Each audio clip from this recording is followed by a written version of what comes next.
The approach to the drug problems by the government of the country has dynamically changed from years, where it mostly focused on the punitive measures that has later adopted the comprehensive measures, including the prevention and treatment and even the harm reduction programs. Despite the development, it is possible to outline significant success in the battle against drug-related problems.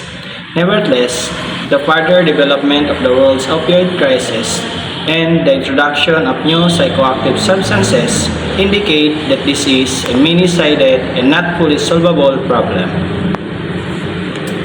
The government approach to drug issues has been marked by significant shifts in strategy throughout history.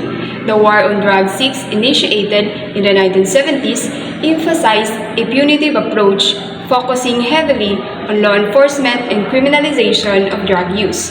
This strategy, however, has been criticized for its failure to effectively curb drug use and its disproportionate impact on marginalized communities.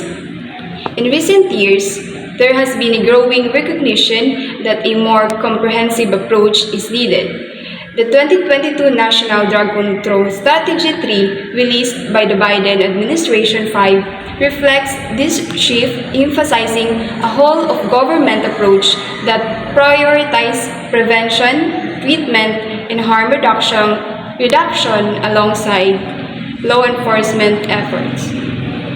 Despite challenges, the government has made significant progress in addressing drug-related issues. Key achievements include expanding access to evidence-based treatments for substance use disorders, such as medication-assisted treatment or MAT for opioid addiction, which has been effective in reducing overdose deaths and improving recovery outcomes.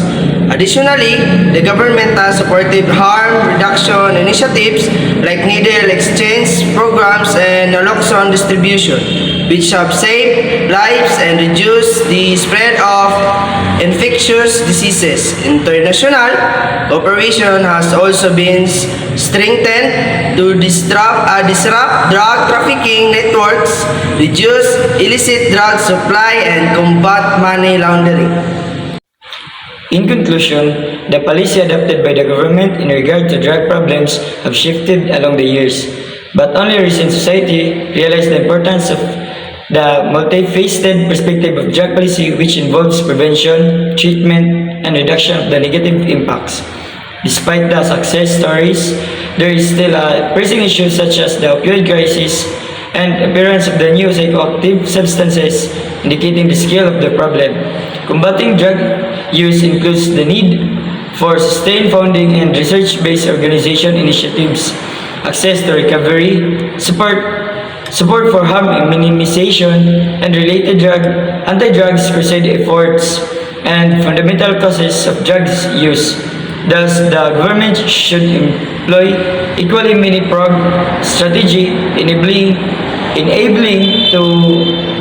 to minimize the ills caused by the drug abuses, as well as strive for enhancement of the welfare of the nation's population.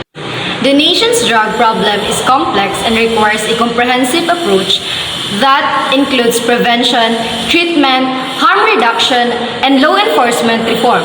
Prevention focuses on educating individuals, especially youth, about the risk of drug use and addressing factors like mental health and poverty.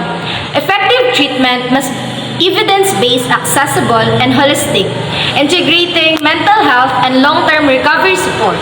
Harm reduction strategies such as naloxone distribution and needle exchange progress aims to reduce harms of drug use.